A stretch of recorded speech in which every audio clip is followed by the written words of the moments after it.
I know it's hard to be strong when things are going wrong, but you've got to keep on fighting. Hold on. I know it's hard to be strong when things are going wrong, but you've got to keep on fighting. I know it's hard to be strong when things are going wrong. But when it gets too rough and seems too tough, stand up and hold on. I wish the pain was gone. My life has left me scorned. But when it gets too rough and seems too tough, stand up and hold on. I know it's hard to be strong when things going wrong. But when it gets too rough and seems too tough, stand up and hold on. I know it's hard to be strong when things are going wrong. Well, good evening, everybody. How's everybody doing tonight? Tonight, we're not celebrating, Men's Mental Health Awareness Month, the month of June. Welcome my colleagues, Ange Catone and Larry the Storm Hunter. Hope everybody's doing well tonight. Tonight, we welcome our guest, Mr. Tony Luke Jr., who is a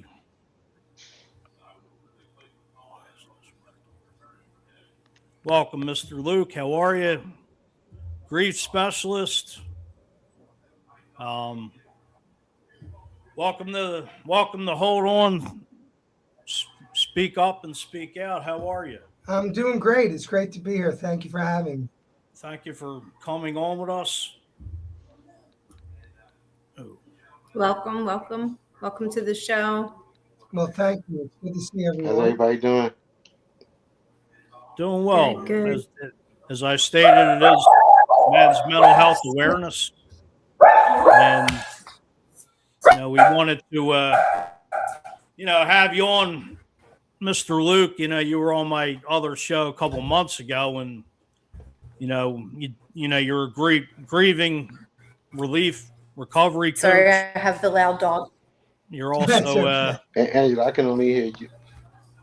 You're also a alcohol and drug counselor, certified.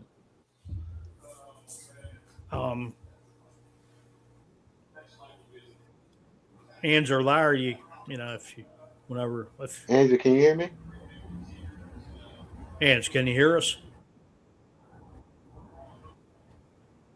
I can, yeah. Okay. Sorry, I'm Tony, yeah, can you hear me? I could hear everybody. Mike, I can't. Can you hear Mike? I can hear everyone, yeah. I can hear everybody except Mike. I'm sorry. Can you hear me now? Okay. Everybody good? Oh, okay. Larry, can you hear him?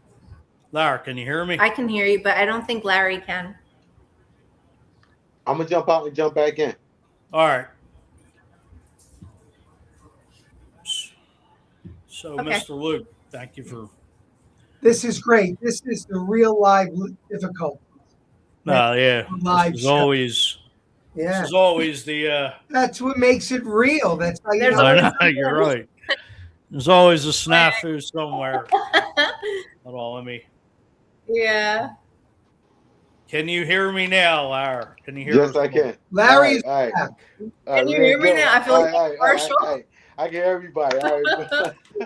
All we're right. back. And hopefully not my dog again. My God, she's such a pain. Hey. Now, Mr. Luke, Yeah. we wanted to welcome you on the show once again. And can you tell us exactly,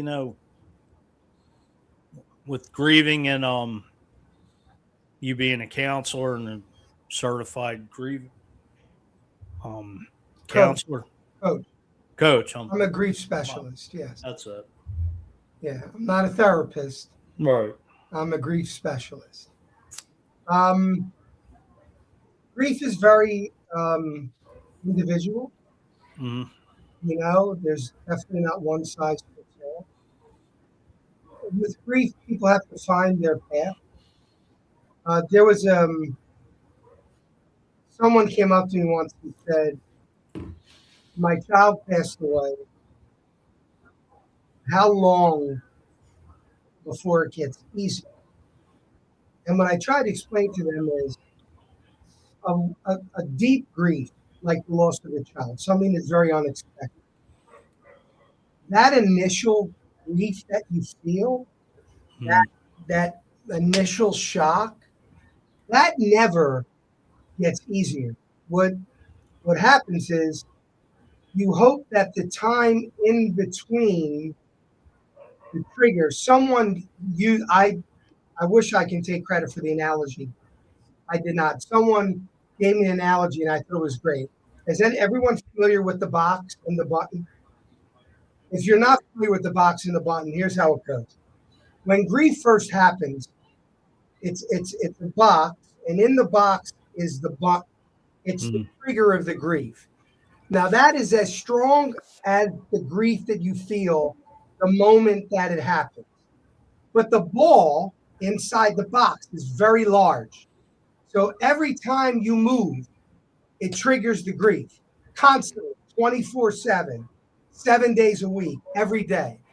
As time goes on and you learn to manage that grief, you find other outlets to put that into, the ball gets smaller.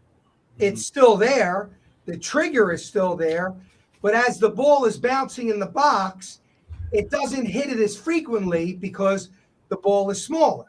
But it does hit it, which is why sometimes out of nowhere, you could just be sitting down and all of a sudden, there it is.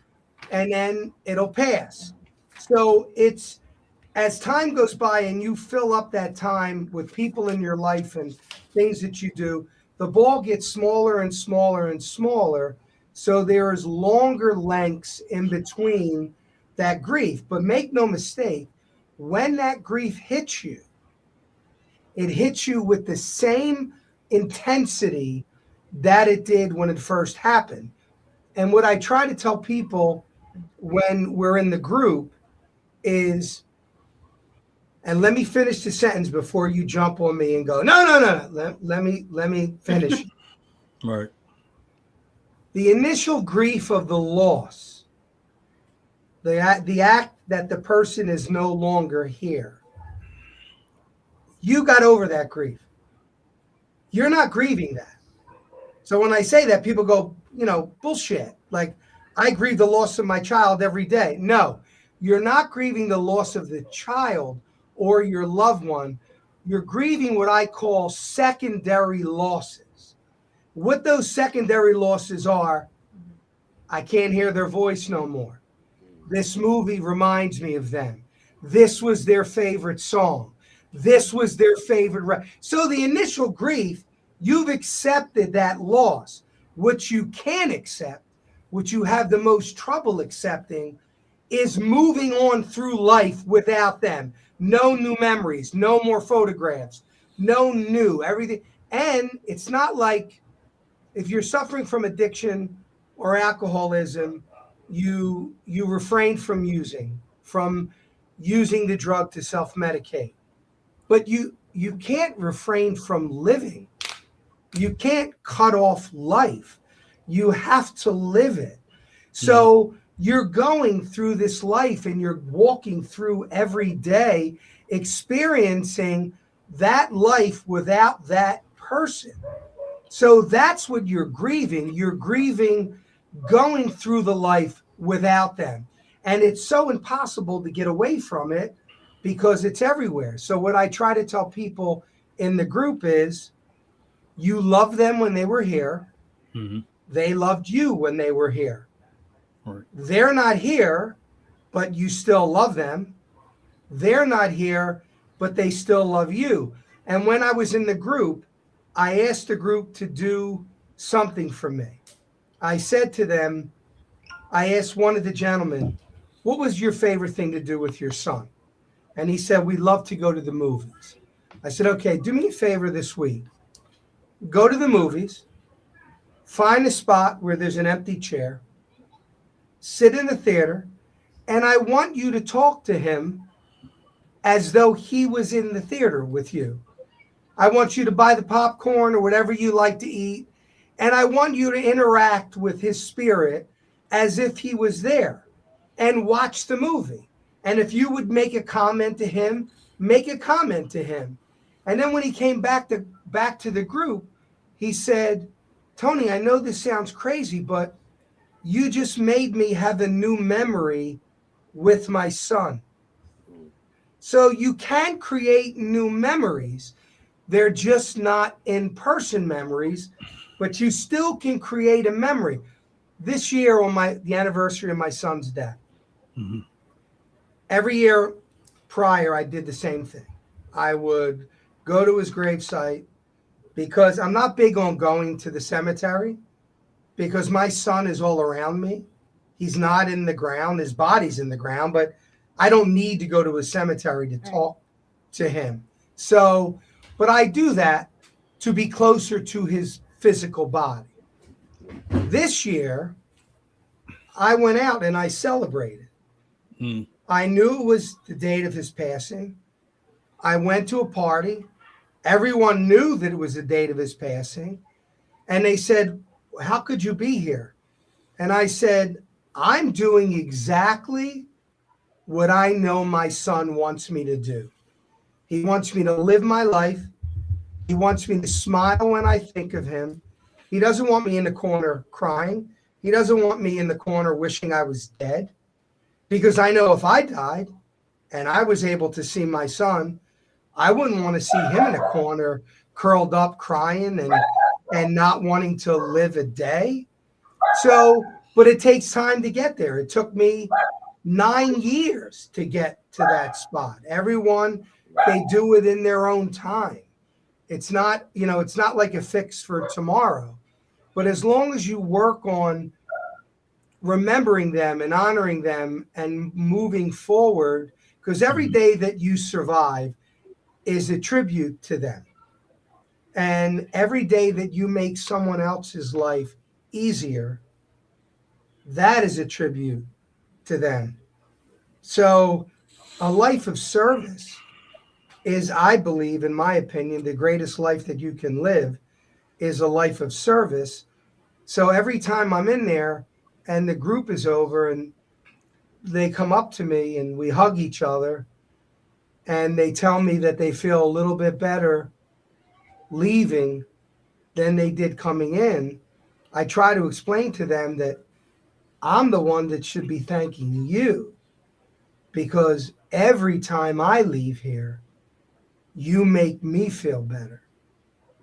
And that's why I love group. I believe that therapy one-on-one is very important, but there's something about a group of people who share a pain, that have insights the way they dealt with it, that might not be the same way that I did. And I may tell you, this is how I dealt with it. It may not resonate with you, but this other person might say to you, well, this is what I did. And that may resonate with you. That's why I find groups so important, because it isn't one person trying to help everyone. It's everyone in the group trying to help everyone else. Larry Ranch.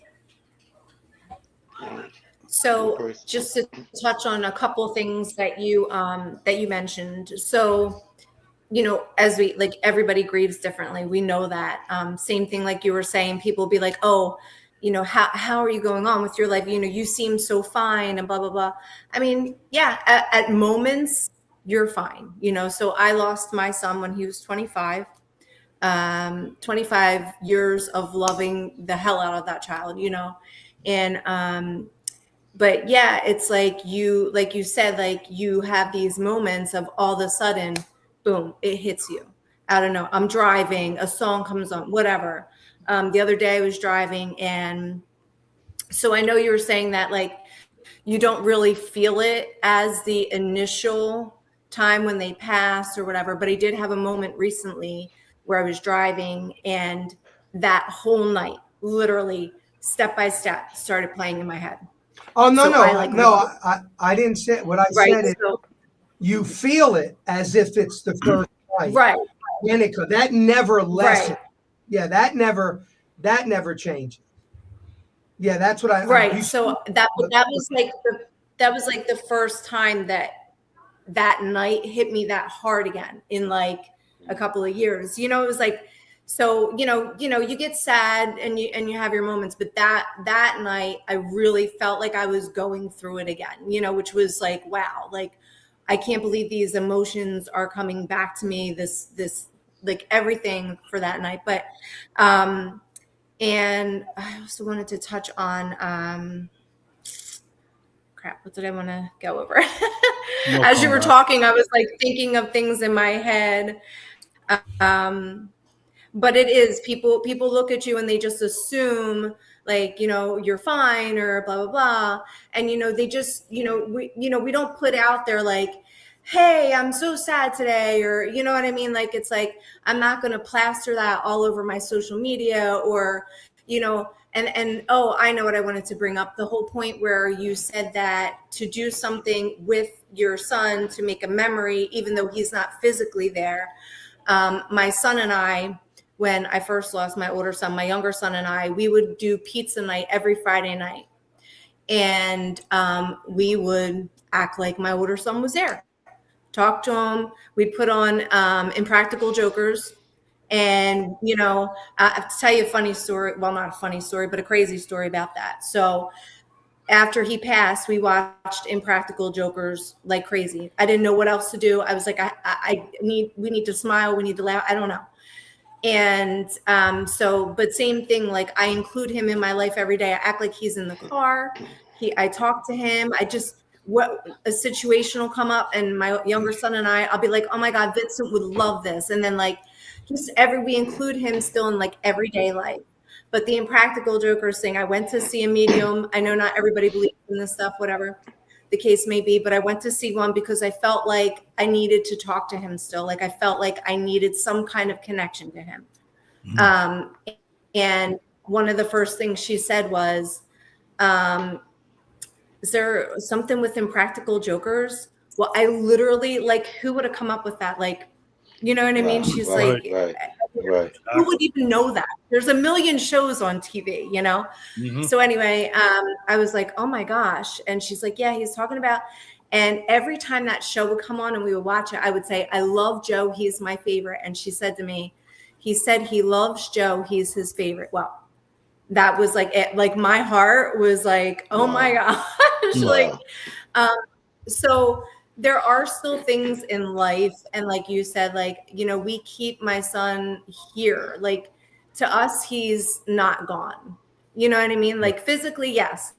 But we keep him alive. We keep him like in everything we do. If we're like paddleboarding or kayaking, I'm like, to me, I envision him there. I act like he's there. You can call me crazy, but like, that is what I do to, so I agree with what you say. You're still making memories with them because you want to keep them alive in your life, so yeah, I get that. Larry. Absolutely. Yeah. So, anything you want to add? Yeah, I want to first say, I definitely, I was just going to say, I definitely appreciate Angela and Tony for sharing. I have, me and Angela made a connection, like she said, through Celebrity Boxing. I have 4 sons, and when I met her, and I before I actually got a chance to meet her in person, I seen her on Howard Stern and Fox 29, and her story touched me so much that when we finally got a chance to meet, I just had so much admiration and looked up for her and to her. And like I said, I couldn't imagine, like my heart breaks for what you guys are going through. And the fact that me and her built a relationship, and during our time of making music and spending time together is when I found out that like my mom kind of took a turn for the worse with her cancer diagnosis. I lost her on my junior, Larry Jr., on my son's birthday. A lot of people don't know that, but on his 18th birthday, and he was actually away. He was actually locked up, and I didn't want him to find out, but he found out, and it broke his heart because he promised her he was going to turn his life around. He has since he's graduates next week from a GED program.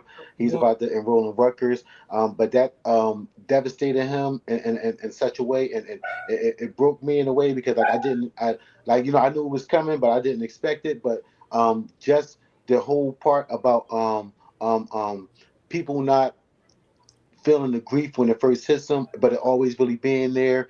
I have like her with me all the time right here, but it's still, I have my days where, to be honest with everybody, because I don't know how many people is watching, but you guys are here with me right now, and I have my days where I still have songs, honestly, that I haven't, hold on, I haven't been able to listen to as much because we would listen to that. They would play that for her in chemo, and that was her favorite song. So it really breaks me up a lot. A lot of songs that she was her favorite, I haven't got around to. I mean, it was just last year, so I mean, we just had the year anniversary. So I'm really still going through the process of putting it together. So you highlighting that when we think that we're done grieving, and when a lot of us like, I don't want to be feeling like I'm okay when I'm not okay, and you saying that it can always come back, and me thinking that it's on a surface level,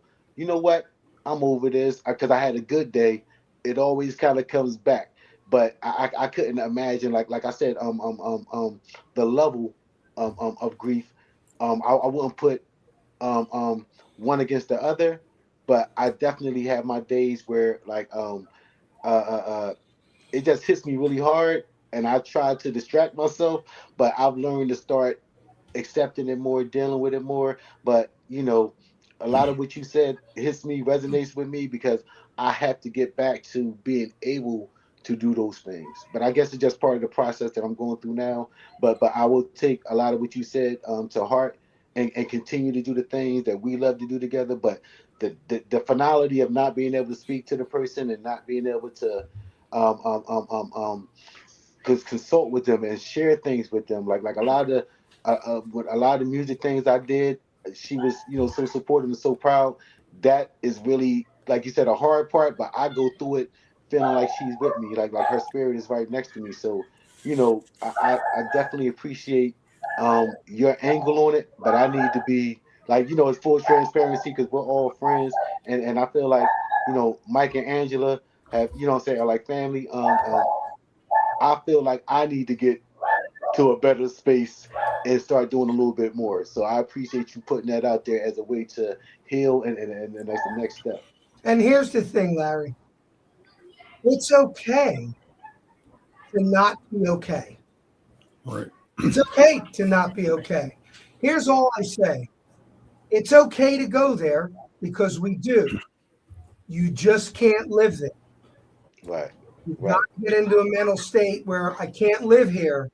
I can visit, but I can't live here. And the thing about grief, people try to put levels of grief, and I never was one for that. The difference, though, when you're a child, and I feel like everyone can relate to that, we're told we're going to lose mom, and papa. Right. And then we're going to lose mom and dad. And then we're going to lose a sibling. And then we might lose a spouse. We're taught that from the time we can walk. No one ever tells a 10-year-old, and one day you'll grow up and you'll have a child and you'll bury them. Right. No one tells you that. So the brain doesn't have a place to put it. There's no compartment in the brain that goes, oh, a child died, because there's no compartment for that. So for years I struggled. Where do I put it? I have to put it somewhere. Where do I put it? So I put it in my heart, because that's where he was anyway. And I tell people, when you get angry, when you want revenge, or someone says something stupid, and people tend to say a lot of dumb shit. Right. Figure your heart is, just for illustration, your heart is that big. And that heart is filled with the people that you love, the memory of your child, the memory of your mom. All of those beautiful memories fill your heart. And it's like this. Now, when you hate someone, or you want to get even with someone, or there's anger and revenge, well, that lives here. But if there's no room, if hate comes in, something's got to go out. Your heart doesn't get bigger, it's one side. So when you let hate and anger and misery in, you push the love out because there's no room for it. Right. I try to tell people, don't allow anything or anyone to push that love out. Don't allow anyone to get to you. Hold what you've got like the most precious thing in the world. And I tell people, I don't hate anyone. I don't have any room to hate anyone. I don't want to get even with anyone. I don't have anyone. Now, I'm not saying I don't get, like yesterday, perfect example. My girl called me. She's like, what's going on with you? You're right. I'm like, yes. No, you're not all right. I'm like, I'm really sad. Like, I'm devastatingly sad. And she said to me, what happened? Nothing. What do you mean? Did something come up about Tony? No. Were you thinking about Tony and something? No. Did a movie trigger you? No. I just feel unbelievably sad. Because, yeah, I've been sad so long, and I've been dealing with that pain so long. Sometimes that pain just goes, hey, here I am. Here I am. Now with me, which is very difficult, I don't drink and I don't medicate through drugs. For me, my biggest problem my whole life was I'm medicated through food. So when I got depressed, when my son died on March 27, 2017, on March 27, 2018, I had gained in 1 year 125 pounds. You know how much food you have to eat to gain 125 pounds in 1 year? Because that's what numbed me. And eat carbs, pizza, dough, bread, pasta, and it would let go of the endorphins. And I'd be like, okay, because I wasn't smoking weed or drinking, or I wasn't doing any opium. That was so I had to learn when I went through the stress and the grief, and I found it through the music. The music was my outlet. The music was my calming, because I could get the pain out through my lyrics. I can get the pain out through my playing. I can get the pain out through my singing. And that's when I thought, if music can save me, then it can save anyone that wants to be. Like it's like anything else. You have to want to be okay to be okay. There's no magic pill to be okay. It's work. And when everyone here is broken, we are broken. We are not. We are broken, and we'll never be unbroke. But when we give thanks at the end of the week, I always say the thing that I'm most thankful for is every single scar that life has put on me. Because if it wasn't for those scars, I would not be me. And I love being me. So just like a vase, another great example is, did you ever see the Japanese vase? Have you ever seen that artwork? Well, the Japanese, they'll take a vase, they break it, and then they glue it back together. And when you look at the vase, it's all broken, but it's all glued.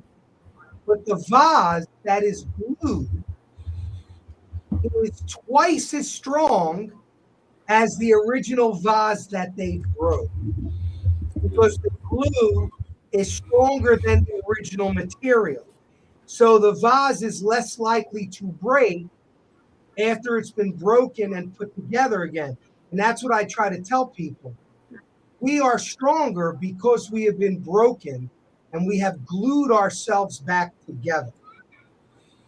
So I always love the analogy of the valve. Don't worry that you're broke. Your scars are what holds you together. Your scars are the strength that you draw from. Without those scars, we're vulnerable. You need those scars. You need to accept those scars and make friends with those scars and understand that. And that's what gets you through. And now I'm at a point where I had someone recently say to me, your son passed away? I'm like, yeah. How many years ago? 9. And you're not over it yet? Yeah, but see, it didn't even bother me this much. My answer to them was, no, you don't really get over it. Calm as can be. Because two things. It's very rare that someone just wants to be that mean. Now, I run across people that were that mean. Right. Most of the time, they just don't know. Right. They don't get it. So I try to educate. Like when people would tell me, they would literally call me up and go, Tony, my friend's child died. What do I say? When I call them, what do I say? Am I allowed? I can't curse on here, right? No, I mean, no. I'll use the word. I'll substitute the curse word with frig. Frig is not a curse. When I was a kid, but I would tell them, go to them, tell them you are so very sorry for their loss, and then shut the frig up. And don't open your mouth. Don't tell them they're in a better place. They don't want to hear that. Don't tell them God has a plan. You know, don't tell them that. Time will heal it. Just say, I'm sorry. If I can do anything for you, I'm here. And then shut your mouth. Because there's nothing that you can say that will remotely make them feel better in any way, shape, or form. And people don't know that. People need to be educated. And they need, because right away, a ton of people are very uncomfortable with silence. They need to fill up the space. And especially when it's something where they don't know what to say, they say some dumb shit because we're stupid, but we don't know what to say. All of us. We're like, what do I do? So that's what I also bring up in the group. Very, very patient. Be very kind and understanding, because you'll never hear me, Angela, say to you, because we both lost a child.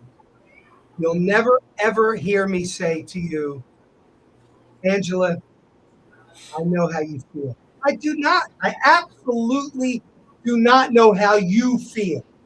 I can say to you, I know your pain. We share the same pain, but I don't know what my relationship was like with your son. You don't know what my relationship was like with my son.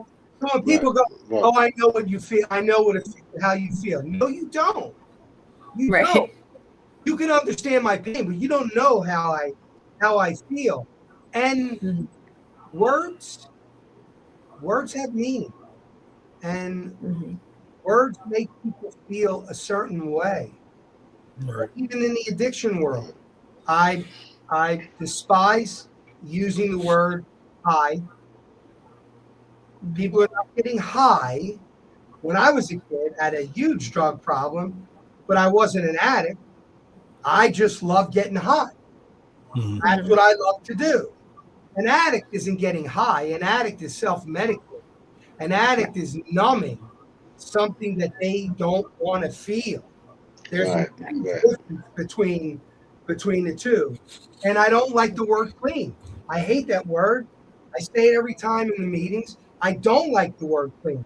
To me, the opposite of clean is dirty. Someone that's not dirty, someone is either well or they're unwell. Clean or dirty. But there's people in the meetings who are going through recovery use clean, they use high, and they can say whatever they want. They're in recovery. But you won't hear me say that because I won't feed in. I think that language is important. And when Michelle Scheffler started Law Recovery Network, and her idea, which was brilliant, years and years ago, was parents do not understand what someone in active addiction is going through, or spouses, or relatives, because addiction is a very selfish disease. And what people in addiction don't understand is when you're in addiction, so is your family. Right. They're in recovery right alongside with you. The only difference is they have no choice. Like, they can't do anything. They're completely powerless. They have to watch you go through that. So her idea was to put the families together. And then all of a sudden, you would hear these kids say, I never knew that I was doing that to you. And then they would say, I never knew that you were feeling that way. And it opened up a line of communication between the family and the addict that really helped them grow from that. But again, someone in addiction needs to want to be, they can go to rehab 5,000 times. If they don't feel that they have a problem, they truly don't want help, going to recovery or going to detox does nothing. You can't force someone in to recovery because it's not going to hold, it won't hold. They've got to come to you and say, I don't want this anymore. I don't want to live like this anymore. I need help. You got a really good chance of helping that person when they do that. But if someone goes, I'll go because you want me to go, but I don't, then it's not going to work. Right. Yeah. So Tone, my son's story was kind of like, he would self-medicate and then he'd go to like the therapist and, get on medication. Then he didn't like the way the medications made him feel because he would say, I have like no emotion. I don't feel like myself. I don't feel good on this stuff, blah, blah, blah. And he tried so many times and he would recover, and he was beautiful, beautiful kid. Everybody loved him. Great personality. He had anger issues, but he also had a lot of like mental health issues, like with his like addiction problem, which the mental health was more causing the addiction because he would say, I don't want to be on this crap, but every time I'm not, I feel like I can't socialize. I feel like I can't be comfortable. I feel like I'm not comfortable in my own skin. I don't belong here. People don't like me. He was very like sensitive, insecure kind of thing. But meeting him, you'd never know. He played travel ice hockey his whole life. The kid had a great life, and that's why I say it can happen to anybody. It's not like, I pick this demographic or, you know what I'm saying? Like it can be anybody. And his problem was he would be doing well and the depression and people putting him down would set him down so much, he would go right back to using. And that's what happened at the end. He was doing great. He had a good job. He was in a halfway house. He was, Mom, I'm going to get an apartment. I'm doing so good, blah, blah, blah, blah, blah. One guy at the place said something, set him off, boom, done. He gave up. He was like, I'm out of here.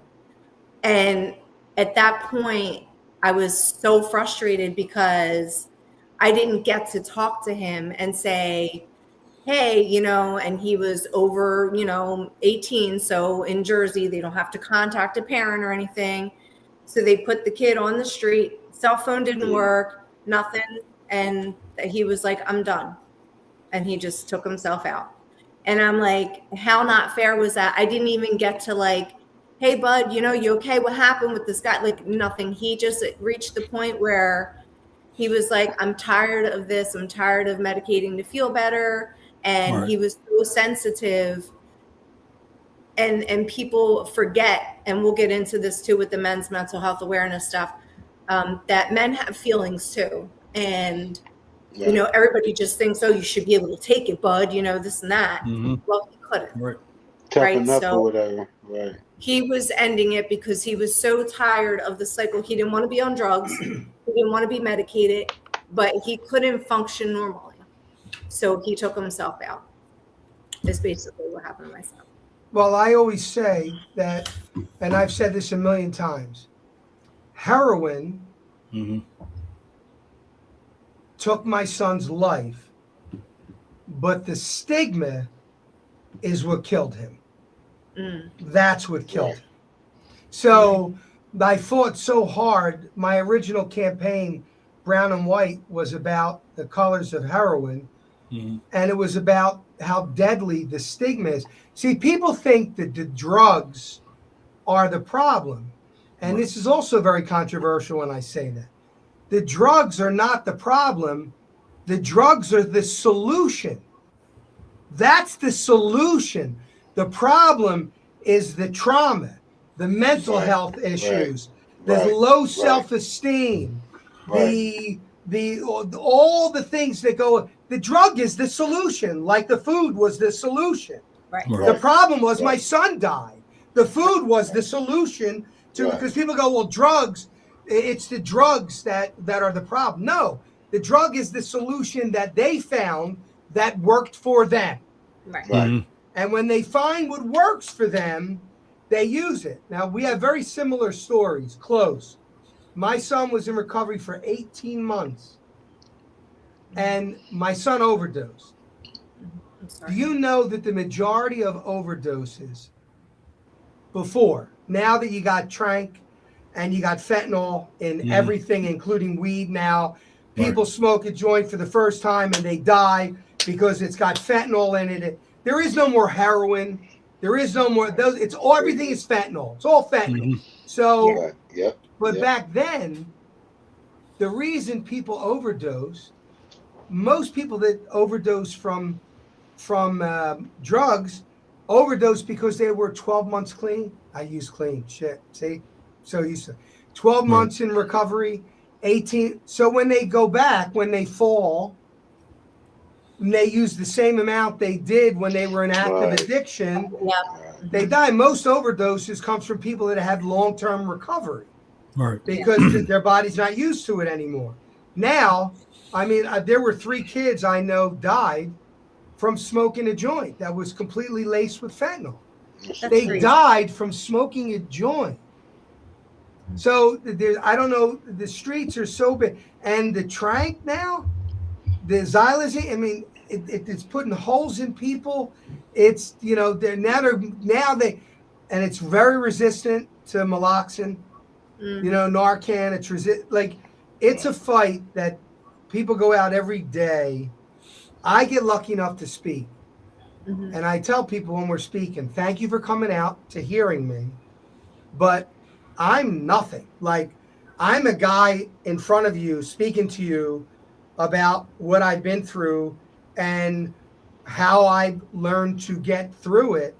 But you want to applaud someone? Applaud the people that you don't even know their name, that get up every morning and load their car up with blankets and Narcan and go through Kensington and Camden and all the streets in Jersey that are getting people. You want to go to recovery, who you don't know their name, you don't even know their face.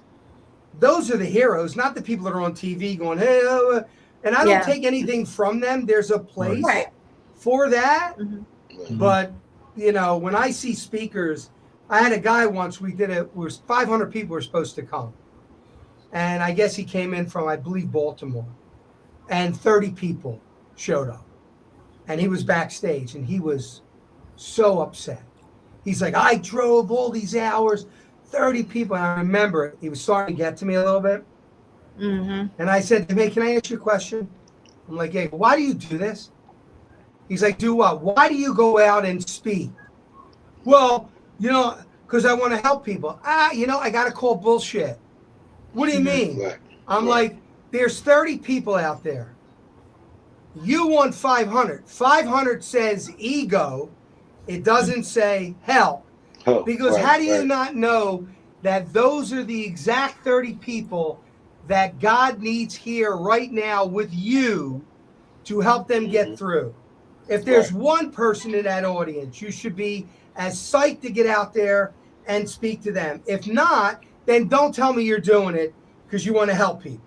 Right. Right. You're doing it because you Right. want to walk out on stage and go, look at me. 500 Right. people came and see me. They don't belong doing this. Yeah, post it online, post it on everything.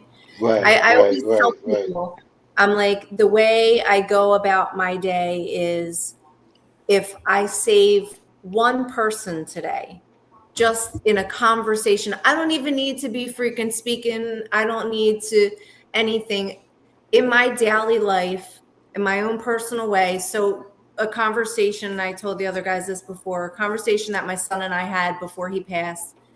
He said, you know, Mom, I just want to help other people like me. He was like, when I get better, I'm going to be a counselor or a therapist. And he's like, I just want to help other people like me. And I said, okay, Vincent. I said, you know what, bud? I was like, we'll do it together. I said, Mommy, I said, we'll help other people. We'll make it our mission. So he's like, okay. And not long after that conversation, you know, my son went off of a parking garage. So I feel like I said, that he is always with me. And in my day, you know, if I just make one person laugh, like maybe that laugh today changed their whole perception of the day. Maybe that's just what they needed today. Right. You know, I try not to walk around, and yeah, people are going to get sad. People are going to get upset during the day. You have natural emotions, but I try to, especially now, make sure that every moment counts. And like, you know, I see patients, I'm a dental assistant. Everybody's scared coming into my office. They're having surgery. They're anxious.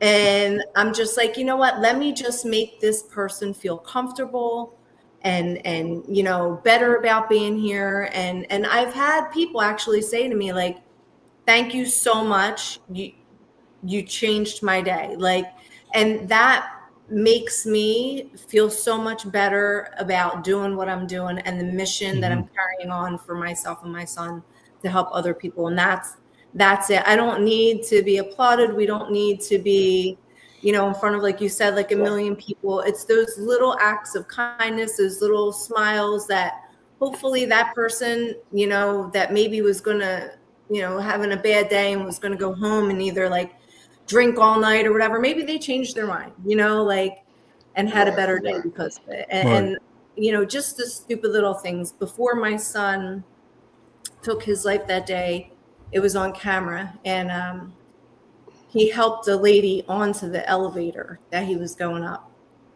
And like, I always think of that, like he was even kind in his last moments, you know, and he helped an old lady onto the elevator. So I'm like, those are the things that keep me doing those acts of kindness. And sometimes when I'm not, you know, feeling like the nicest person, I like, Angela, knock it off, you know, and I try to like regroup, and then this is not that important. You shouldn't be this upset.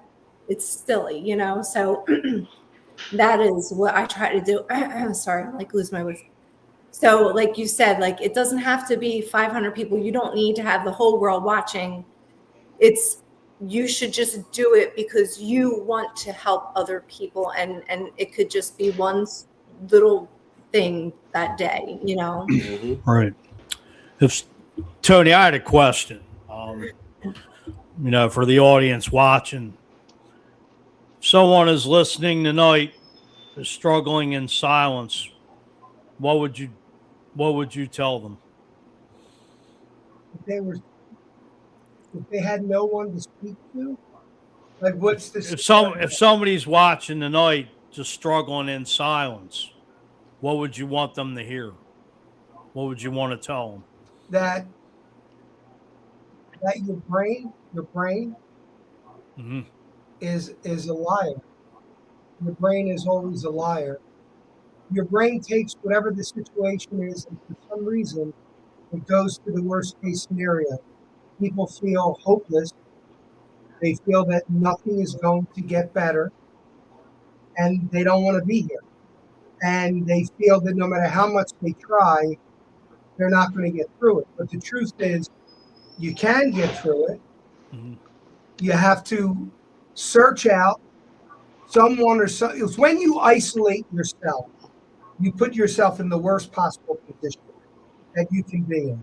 If someone were to call me up right now and say, I'm really struggling, I'm alone, don't know what to do, I would spend how many hours it took to get them to understand that tomorrow is another day to get through this. Tomorrow is another day to find a solution to whatever the issue is, and we'll get through it. But I can't help you get through it if you don't give me the next day. Give me the next minute. I would tell them, keep them, they always say when they talk about suicide prevention hotline, the thing that they say all the time is just keep them talking, keep them engaged, keep them talking, because those feelings of complete desperation, they are that. They're fleeting. They last, they go. The problem is when they're caught in that and there's nowhere for them to go, there's no outlet in their mind, that's when people make the decision, I'm done, I'm tired, I can't do it anymore. It's not going to get any better. I remember my son Tony saying to me, if I would just die, then everyone in the family would be okay, because I'm destroying everyone's life. He had no idea that his death would be the most tragic thing his family. He didn't know the value of his own existence. He didn't know that. Okay? And he, like you said, you made a great point, Angela. It's that one act that someone doesn't give you, that one kindness that isn't shown to you, that could be the difference between giving up and finding hope and pushing forward. I have a friend who's a bishop. I'm not very religious, but I am very spiritual, but he's a bishop. And he met Mother Teresa, and he talked to her about how do you change, how do you make the world, how do you change the world? Like, what do you need to do to make the world better? And she said this before, small acts of kindness with love every day. Okay? Small acts of kindness with love every day. And you're right. When you hold that door for someone, or you say, good morning, oh, you look so great today, and you didn't know them. Yeah. That you may have just stopped someone from walking in front of a truck. Because sometimes That's people right. walk around and go, if just one person, just one person shows me some kind of emotion, some act of kindness, I'll get through today. And then unfortunately, sometimes it doesn't come. And they go, my son was tired. Your son was tired.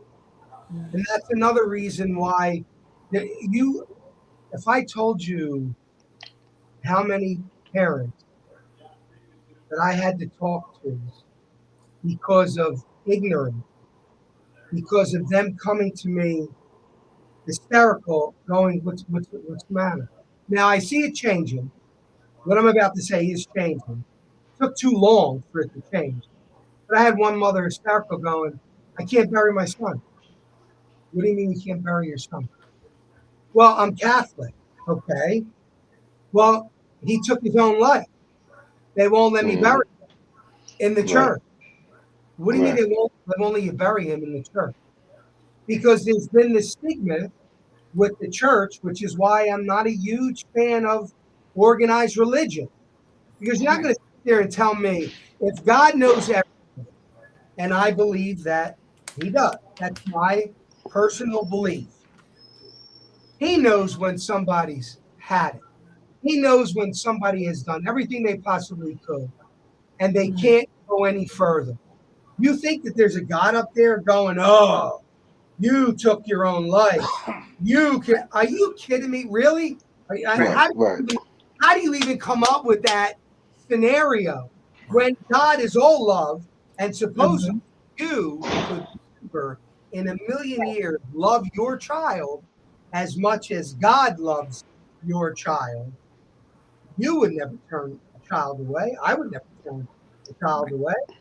Right. But there's this organized rules that were never made up by anybody but men sitting around in a bunch of robes.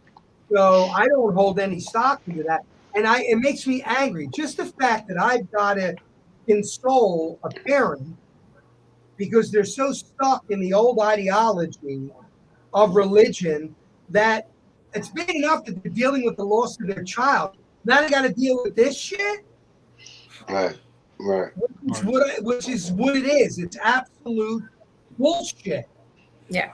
And then they have to deal with that on top of that. And people, I can't tell me people, even behind my back, I hear them, well, his son was a junkie. Junkies die. Again, I don't get mad because you don't know. But I do this. I pray that you never know. Right.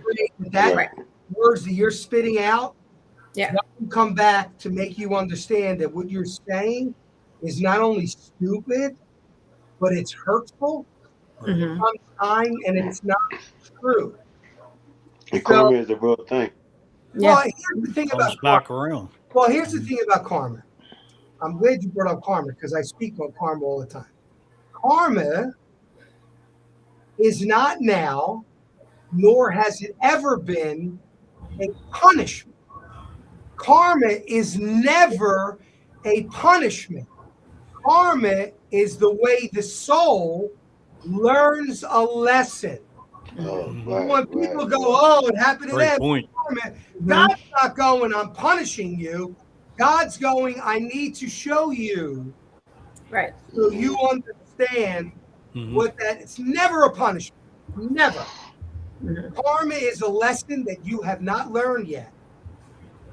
That will come to you to teach you that lesson. Karma is the only way that you grow. Karma is the way that you move on to another level, another plane, to reach a higher existence to oneself. You get that through karma. Karmic past, karmic this. Well, I believe in past lives. I mean, I'm very different. I told you I'm very spiritual. Right. I'm a huge fan of Edgar Cayce. I love Edgar Cayce. And I believe that every incarnation is another chance for us to get closer to our higher self. And in order to do that, you have, there's an old saying, if you want to get closer to God, then you need to truly understand the suffering of all humanity. Because we're all connected.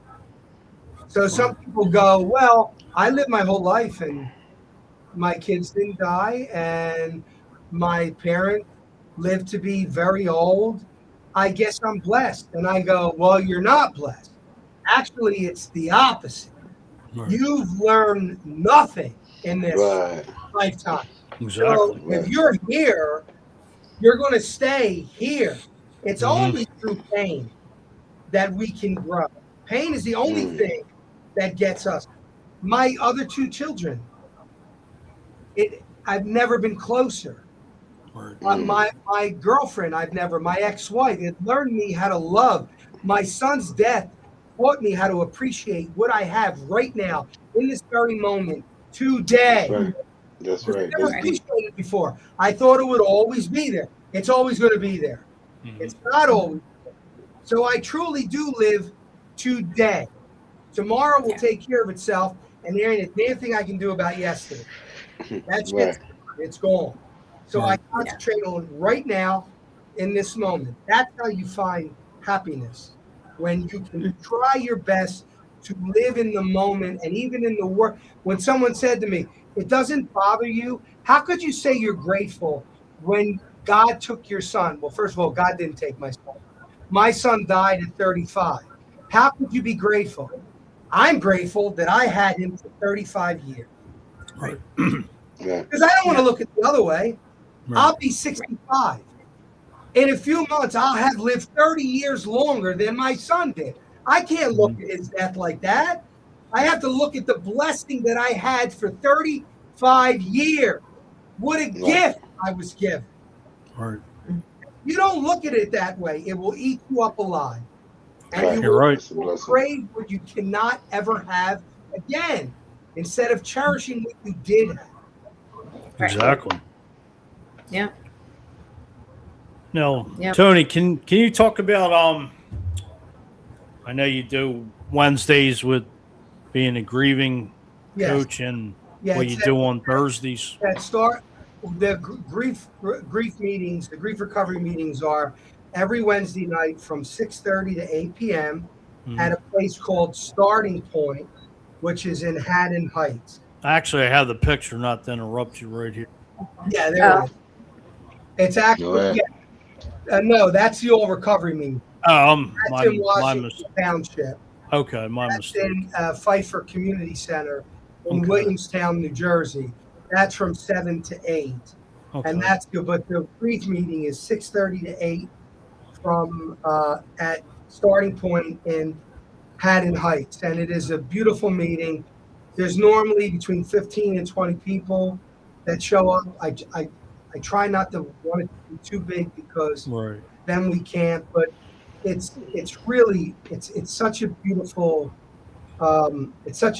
place, and there's so much pain but so much love that is there, and everyone is holding everyone else's hand, getting them through life's journey and days, and I feel so blessed that I've been allowed to do that.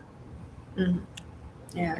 I actually wanted to play her one more night, just the snippets of it for Angela, Larry, and myself, and everybody everyone watching. Right? Just an amazing song. It is a beautiful, beautiful song. Well, it was my Yes, prayer. definitely. It was kind of like my prayer to him, because I kept saying, if I could ask God for anything, because someone said to me, if God could grant you one wish, Mhm.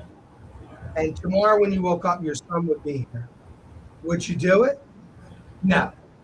And they would, no. I'm like, no, because I do not want my son back the way my son was. I do not want to prolong his suffering.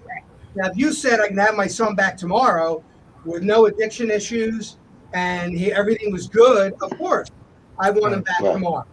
But I don't want him back the way he was, because that kid suffered every single day. Right. And I don't look at it as God took my son away. I look at it that my son's suffering ended. Mhm. Now, I won't tell you this, Angela, and I won't tell you this, Larry, but I believe my son is in a much better place, and he's exactly where I hope that I'm going. And I tell people, my son died at 35. Well, I used to go to hospital years ago and speak to kids that were 9 and 10 that were dying from cancer. My son got to live 35 years. Those kids did not. Those kids didn't know what it was like to love. They didn't know what it was like to have children. They didn't know. So I don't care how bad. There's a woman that comes to the meeting. Her daughter died of an overdose. Her middle son died of an overdose. Her eldest son died of an overdose. Her husband died of an overdose. Her granddaughter died of an overdose, and she has one grandson left. Wow. So when I go, I lost one child, I feel lucky. I feel like, wow, I'm blessed that I lost one child. There's people lost a whole family, was wiped out. Everyone died. So no matter how big we think our position is, I can introduce you to 50 people that would trade places with one of us in a second. Right. So it's perspective of how we look at it. But it was a prayer, and I sat down. You can't hear the piano, right? No. You can't. Yeah. Can you hear that? I heard it, yeah. Yeah, so I sat here and was I could hear it.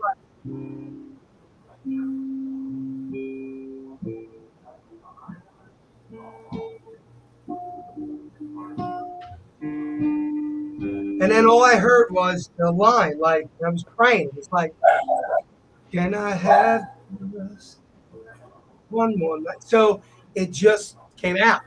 Right. It just, Right. I write, it either just comes out or it doesn't happen at all. When it goes like a domino effect with me. I hear it, Right. and Same. it comes out on what we're doing. Now, I want you to listen to a song because I think you both can really relate. Well, you all can relate to this. Right. If you go to my Spotify page, Tony Luke Jr., Mm. look for a song that's called Where Did I Go? So a mother reached out to me, Mm. and it was the last letter that her son ever wrote. No. And it was talking about what he was going through. And she called me up and she said, "Can you make a song from my son's word?" And I'm like, send me the letter. And she did. And I made a song called Where Did I Go? And all of the lyrics are his words that he wanted to tell. Oh, his wow. Wow. So I wrote the melody and I Mhm. wrote all the music and I sing it. But when I copywrote the song, I copywrote it as him as the lyricist and me as the composer. As a composer, Okay. right. And if you look it up, Yeah. you put his picture on the cover. Good looking That's kid. what we did Nice. with Vincent. Yeah. Yeah. Put his picture on the cover. Right, Lara? Isn't that how we did for Vincent? Yeah, we made Vincent the writer of the I- song too. Yeah. I have that song if you want me to play it. Which song? Cadillacs, Angela's son, and Yeah, I would love to hear it. If we have here time. it is. Yeah, I want to hear it.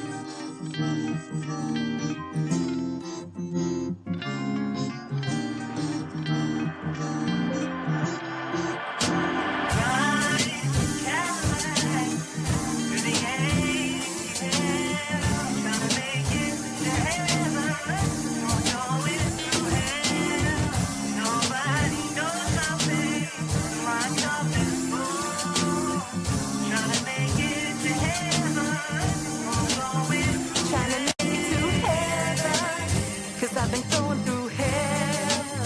Sometimes I'm doing good, others not that well. But I'm staying on this road, 'cause I feel your soul wrapped around my heart.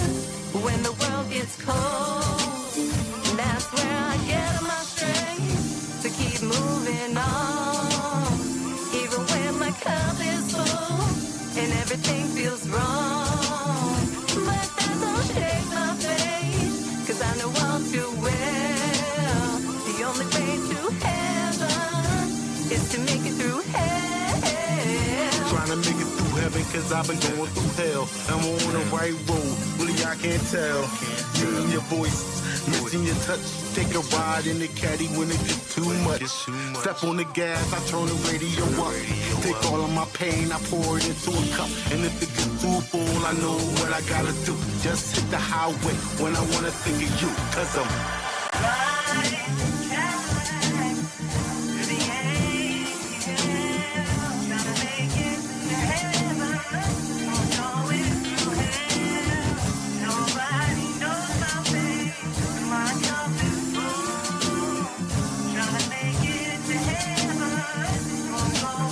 You know I miss you like crazy. Wanna go back in time, relive all our moments. Why can't life rewind?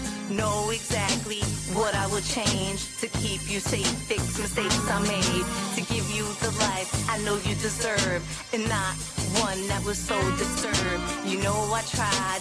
Cherish the laughs, dry the tears from your eyes when you cried. Most painful part, I couldn't say goodbye. I live with that pain and ask how why. I know he's got you, your mind's at ease. No one can hurt you now, and you're at peace. I know he's got you, your mind's at ease. No one can hurt you now, and you're at peace.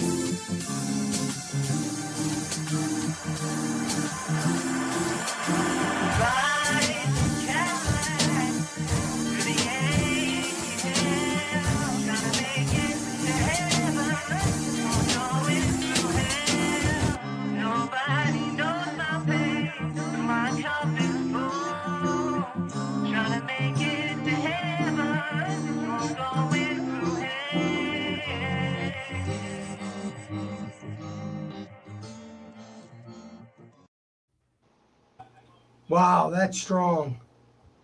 That's really, really strong.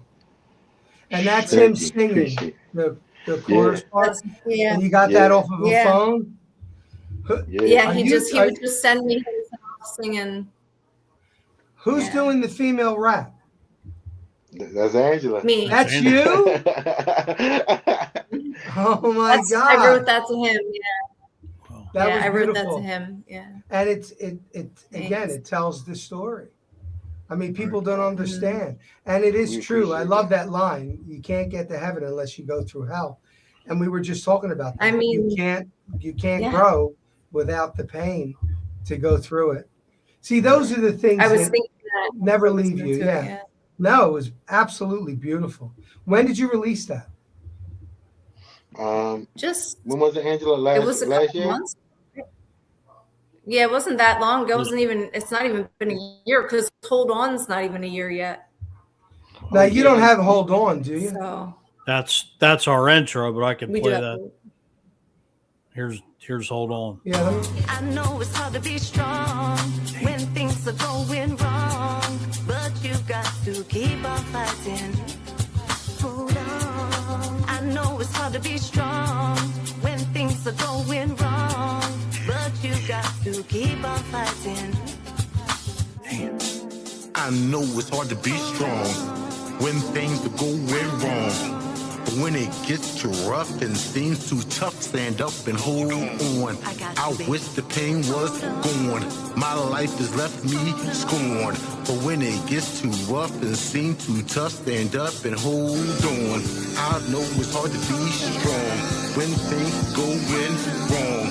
But when it gets too rough and seems too tough, stand up and hold on. I know it's hard to be strong when things are going wrong. That's another great track. Wow. Thanks. That's a Appreciate great that. track.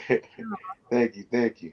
Tony, I could email you the full length. Well, I'm going to go on. You said DA Storm, or was it? It's DA. Yeah. What's the name of the group again? That's my page. DA Storm, the #1, and then music. Oh, DA Storm #1 dot music, No. The Storm. or One is this Music on is one word. Spotify? It's on Spotify. And your YouTube. artist name on Spotify is DA Storm Mhm. #1 music. On Spotify, it should just come up as the Storm. You can The put Hold Storm? On. You put the Storm. Yup, DA Storm. I can just send you the link. No. DASTORM. Yup, I'm you looking put I'm looking it up now. Yeah, you put on Hold On featuring Angela Catone. It should come right up. Hold it. It isn't. Is it the OGC album, or am I looking at a different Storm? No, that's the album. I'm actually the Storm, the artist. Oh, So the it's- Storm. Okay, hold Yeah. on. Yeah, but it's DA. Is it spelled the same way as their album? But I'm the individual artist, DA Storm. And I'm looking for it. Send me the Hold on. link. I can't. Why can't I see it? DA Storm. There's a lot of storms. Yeah, if you put it, try to put in the song, Hold On, featuring Angela Catone. If you're on Spotify, you'll see like two hands holding each other, and it'll say "Hold On." All right, hold on. Damn. Featuring. Come on. This computer doesn't want to work. I know you can cut all this stuff out. I know we went way over the hour. Hold on. Featuring.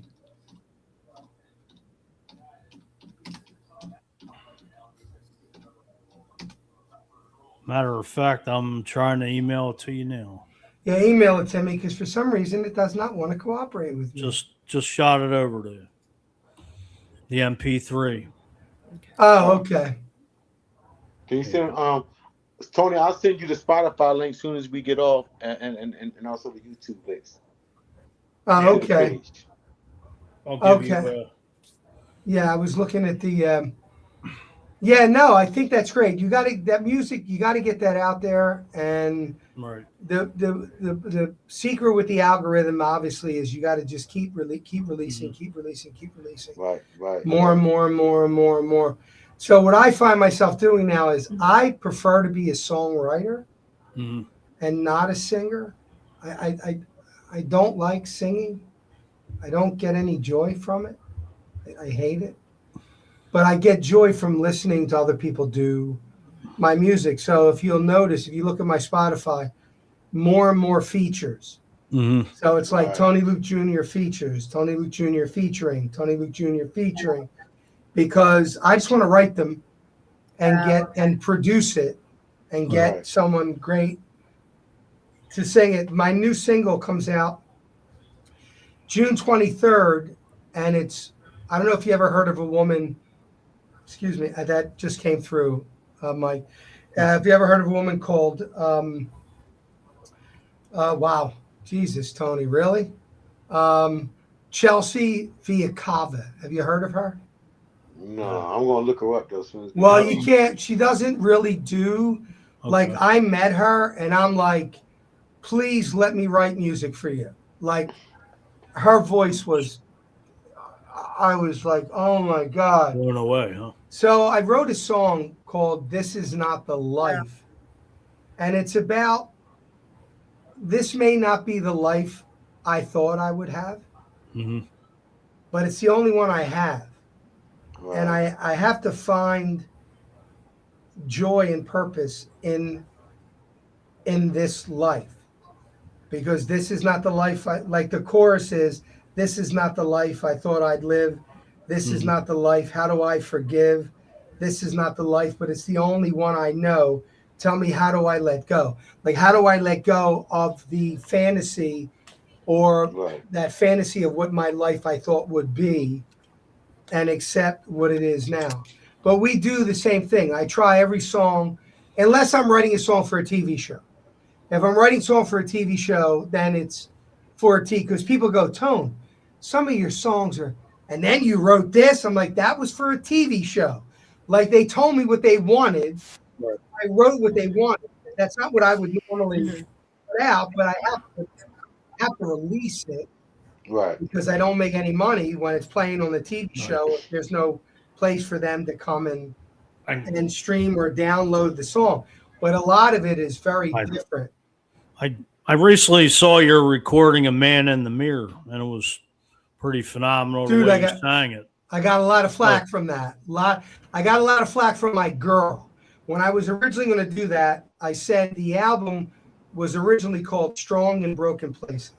Mhm. And it told the story from Tony's passing, going through all of the stages of grief to coming out the other end. And I told my girl, I want to do a cover, but I want to reimagine it. Like, if you listen to it, it doesn't sound anything like the original. The chords are different, the structure's different. And she was like, they're going to crucify you because it's Michael Jackson and it's an iconic song and you, and I'm like, yeah, I don't care. I don't care. I hear it. I want to do it. And it wind up being such a huge favorite track. It is. the It's, people- it's a great song. Well, Just because the way you laid it out. because if you listen to Michael Jackson's version, Hmm. Michael Jackson was basically preaching Right. that you need to see yourself, you need to see the man in the mirror. Right. My version was the man looking in the mirror. Right. Right. This right. was him looking at the mirror. But even then, like, Yeah. I sang it, but see, I think I have a horrible voice. Like, I hate my voice. I hate it. So I don't like singing because I don't like my own voice. Right. I don't like listening to it. I don't like the tone of my voice.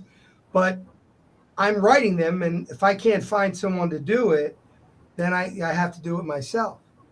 But that's why everything that's coming out now Hmm. is a feature. When I did South Philly, We Run This, I featured Big Homie. Right. When I did Big Man Walking, which they made me take down because Shaq wants to premiere the song as Right. his theme song. So Okay. they told me to take it off social media because Right. he wants to break it. But it's still up. You can hear it, but I don't Right. promote it. But I got Weiss from Urban Guerrilla Orchestra to do the main vocal because I really wanted a Gerald Levert, but Right. Gerald Levert is not with us anymore. But that was the voice I heard in my head. So I hear and I try to find a vocalist that kind of fits where it wants to be. Right. But I do have a song coming out probably 2 months from now. The song is called Please Don't Let Me Say Goodbye. And it's about I wrote that song with Cheryl and her husband. This is my friend Cheryl and her husband. And it's about watching the one you love dying every day in front of you, and you're pleading with them, please don't let me say goodbye to you. Please let me. It's a deep, very difficult song for me to sing. I don't even want to sing it because I can't sing it without breaking down. But it's important. It's a sad song, but it's important that those songs come out, because the truth is sometimes we need to cry. Sometimes we need to just get it out, you know? That's just like, especially with, One More Night. When I first started, I thought of my mom, just how you wrote it for your son. And, I sent it to Ann Jen, Larry, and, it just hits home every time you just hear, start off till the end. Yep. Yeah, that's just, it doesn't get much play. And I feel like it doesn't get more plays because it's not a song that someone wants to listen to every day. Right. So it doesn't get a ton of streams because people listen to it and go, okay, I can't listen to this for another year. Like I don't want to hear it again. You don't want to put it on repeat because then you want to go crazy. You'll go crazy. Right. So that's why it's got, I believe it's got a little over 300,000 streams now, but if it wasn't as sad, I believe it's just a very sad song, and people can't listen to sad songs one right after another, which is why I don't do live shows, because 95% of my songs are sad. Who wants to pay money to come sit in an audience and cry for 90 minutes? Mm-hmm. But we do what we do, and it's noble what we do. We may not get the money, and people may not know who we are, but we're doing God's work, and that's all that really it's counts. Necessary. I believe it's necessary. Like she said, one person at a time. That's it. One at a time. That's all you need. Save one life, and it makes it work. Yep. If you could change somebody's life in one day, you do make a big difference. Yeah. That's right. Yeah. Well, I love this, and I would love for you guys. I know it's tough sometimes, but I don't know where you both live, where any of you live. But where are you at? I'm in Philly. Larry's in Philly, and Angel's in Florida. I'm actually in Camden. Right over the bridge. I thought you were in Philly. My bad. If you get a chance, you should check out I'm sorry. both meetings. Sorry, guys, I'm losing everybody. Okay, there we go. So Angela is where I want to be, which is in Florida instead of Philly. Right. But I love the hot weather. So Florida is never too hot for me. Right. Like I love Florida in August. I'm in a parka when it's 65 degrees. I've got like coats. Oh yeah. I thrive. Yeah. I live. I'm like a lizard. Like I come to life when it's hot. When it's cold, I'm like I don't even. You like that heat? You like that heat lamp like the lizards do? Yes. Dude, I'm the guy in the dead of summer. Yeah. That opens up their car and then shuts it and just sits in there while it's like 180 degrees. Wow. And just suck up. Yes. Because I don't sweat. Like I can't break a sweat. That is why I'm here. Right. Well, that's my dream. One day. Yeah. Plus, like I said, the sunshine does a lot for the mental health. What part of Florida are you in? Go ahead. Your dream is to move to Florida. Yeah, but what part of Florida are you in? Fort Myers, Oh, yeah, you're on the West Coast. Southwest. Oh, it would be Southwest? Yeah, Southwest. Because you're not that far from Naples, right? Is Naples close to you? I don't know if Angela's freezing. Angela, Yep. you freezing up? Yeah, I actually work there tomorrow.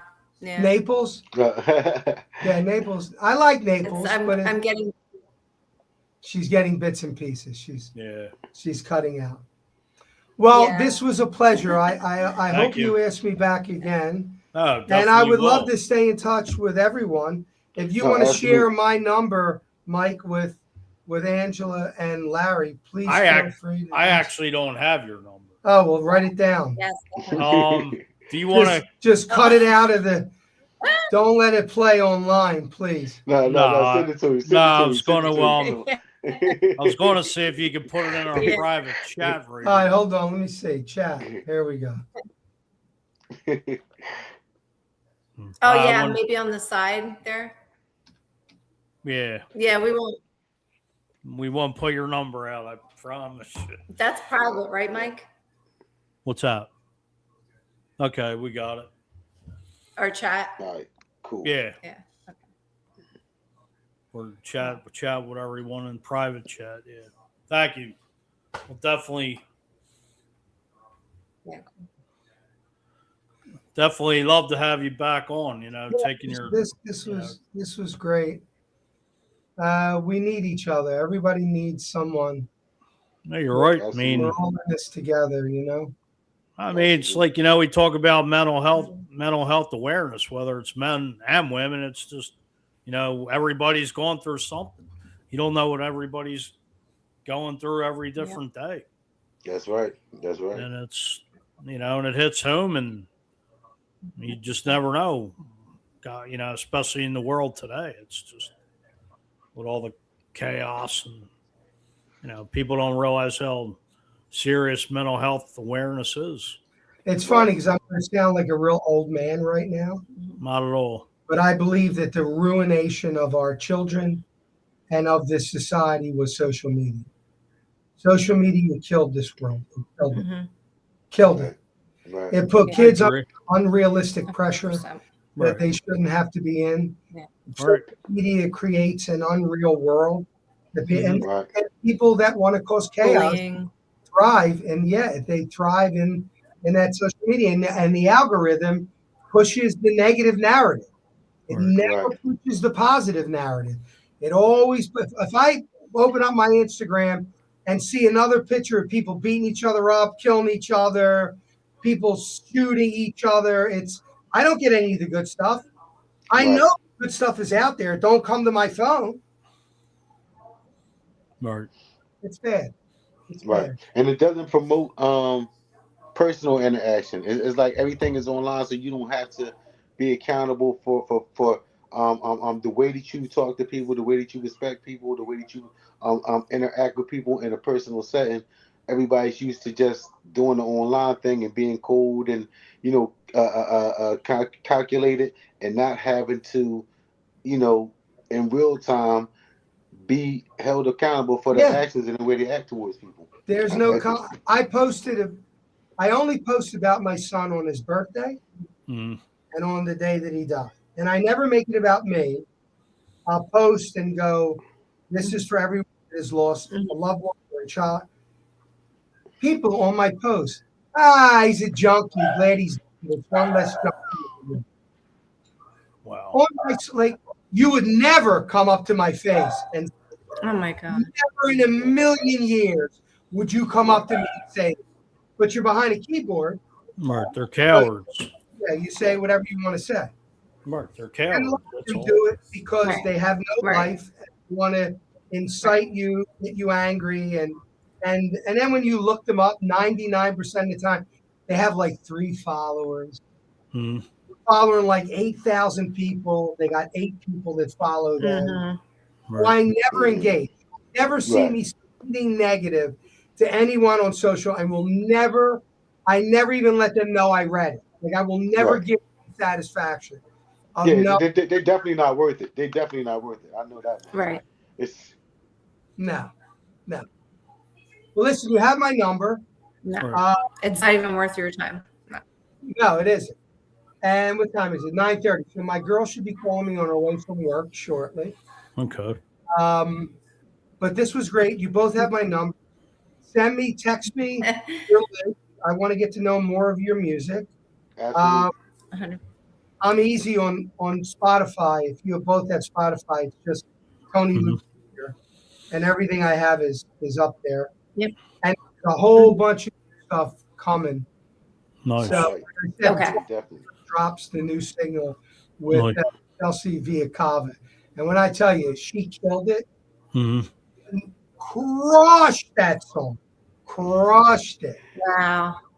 She really it needed a vocalist because Aw. you're both music, so you know this is literally when I wrote this. This is the whole song. You hear that? Uh-huh. Oh, This mhm. is the whole song. Watch.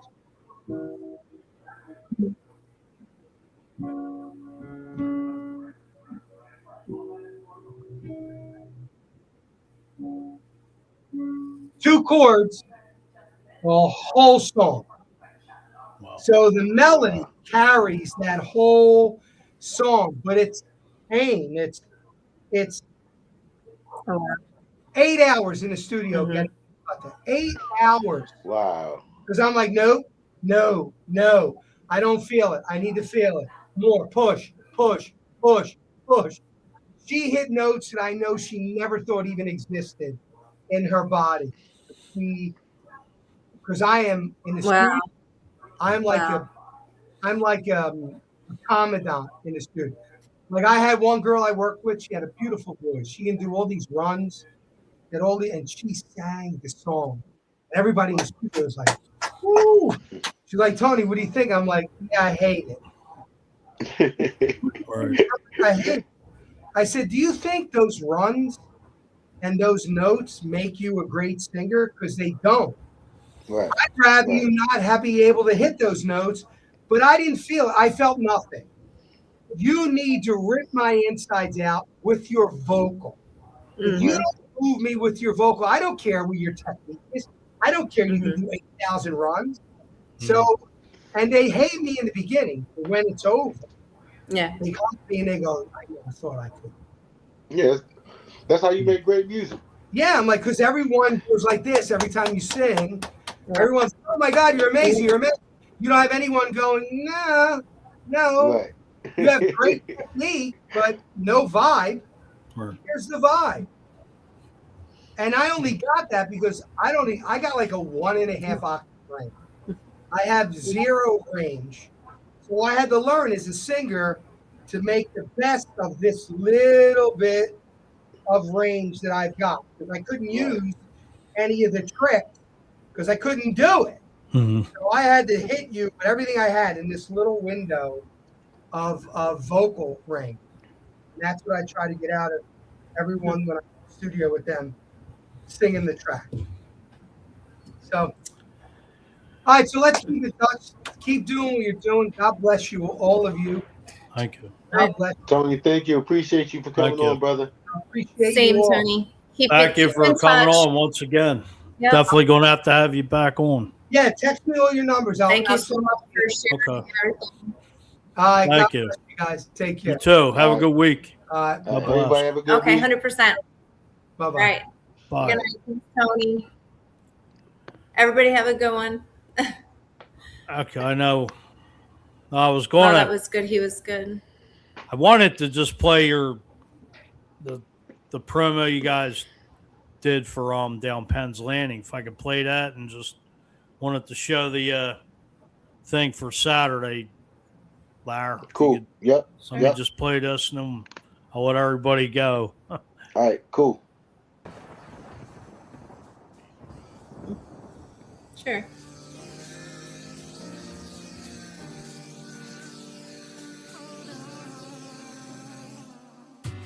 When the stress to be the best. June being Men's Mental Health Month, we come out with a follow-up to our single Hold On, called Cadillacs.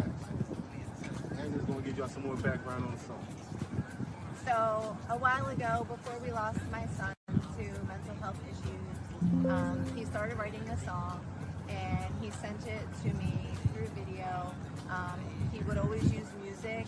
We would have him use that to his therapy, and he would like to write lyrics that would make him feel better. So he sent me this chorus to a song, and I decided to go ahead and follow through and finish this mission for him, to finish this song that he wanted to use to like help others cope and stuff. He always wanted to be a therapist or a counselor, and he wanted to really get the message out there. So we finished writing Cadillacs for him, and we're just continuing through music to try to help other people with mental health issues, men's mental health, and we just want to complete our mission and help other people. The course of writing the song, on a personal note, I suffered a loss. My mom gave away, and her and Angela got a chance to meet. Hold On was one of her favorite songs. She'll sing that on every platform. And we got a chance to meet and talk, and that song helped her get through her therapy. And this project is helping me heal, and helping me as my therapy. So, like I said, in honor of June being Men's Mental Health Month, if y'all need help, if y'all need support, please reach out to any organizations who are supporting men's mental health, and make sure y'all stream the song. You can find me at the Storm On Music on all platforms, and also find a song streaming on every platform. It's called Cadillac. Yep, and you can find me at Ange Catone Music or Ange Catone 1 on YouTube, Instagram, Facebook. Right. Thanks for your support. Thank y'all. I just wanted to get that out. I know we're way over the time, but I want to just pull this up. You know, it's Father's Day this week, and if you could touch on this, Larry, just to, you know, I'll be out there with you Saturday. Yeah, I want to invite all the dads out to the Father's Love Hip Hop Block Party. We're going to be at the Container Village on 47th and Parkside. The address is right here on the flyer. I'll make sure that I post the flyer a couple of times on my page. If Mike can post it up for y'all also, anybody wants to come out. We're going to be honoring some of the greats of music and hip hop in the city. Schoolie D, Lady B, EST, Too Tough, Cornbread, the graffiti artists. We're going to be handing out plaques. We're supposed to also have Freeway come out, Gilly the Kid. I'm going to be performing. We have a lot of great artists performing, but this day is about the dads. Anybody that's a dad, anybody who's a father figure, anybody who wants to celebrate a dad, bring them on out. We got free stuff, a bunch of stuff going on. So come on out and party with us, and have a good time. We all gonna be out there, and just come out and celebrate yourself, and let's celebrate each other. I want to thank everybody for, I know we're an hour and a half, but we got through without 20 minutes. Thanks everybody for tuning in. It is Men's Mental Health Awareness. We'll touch on a little bit of that next week. And anybody with some final words? Angela? I don't know if she's. Yeah, I just want to thank everybody for tuning in. Like you said, I think I'm probably glitching or whatever, but I really want to invite other people to, if they want to come on and talk or share a story or just, join the show with us ever, you're more than welcome to come on here and we'll talk to you and, hopefully, we can make some people feel more comfortable or, I don't know, there's really no fixing certain situations, but if we can do anything to make your day better or brighter or whatever we can do just to be support for you, even just to be there, we welcome that too. So that's right. Larry. That's right. I just want to say again, shout out to Tony. I appreciate him coming on. His words really helped me a lot. I don't know about you guys, but I appreciate his story. Definitely. And I definitely appreciate my co-host for having me on the show and making this platform for all of us. Also, I would like to Like Angela said, extend the invitation to anybody who wants to get on with us and talk, or come on through the week, jump in our inbox. We'll Mhm. try to book you on. We'll square it away with Mike. But like, just having this platform is very important to me, and I appreciate my co-hosts and us having this platform to be able to, like they said, help one person and reach out and be able to share our story. So thank y'all, and thank everybody for tapping in with us. I appreciate y'all for even giving us the time to share our stories and to be a part of y'all lives. It means a lot. Definitely. I mean, if everybody can like it and share it out, and as Angela and Larry were saying, keep it an open forum or open and invite. Send a link, and everybody can just come on, vent, talk it out. That's right. Just hey, it's better to keep it. It's better to vent and let it out than keep it bottled up I know inside. That's right. Yep. Well, I want to thank you both for our first episode. It's Father's Day this week. Yep. Happy Father's Day to everybody, even the mothers out there doing double duty, because it's not easy. And that's right. That's right. We're all going through some, but for Ange and Larry, I want to thank everybody for tuning in. Check it out, share it out. Again, hit us up if you'd like to come on, or somebody out there. God bless everybody. Have a good week. Happy Father's Day to everybody out there. Have a good evening, and hold on to next week, y'all. Hold on to next week. God bless. Have a good week. Happy Father's Day. Yeah, happy Father's Day to all the dads. Happy Father's Day, and we're out of here. I know it's hard to be strong when things are going wrong.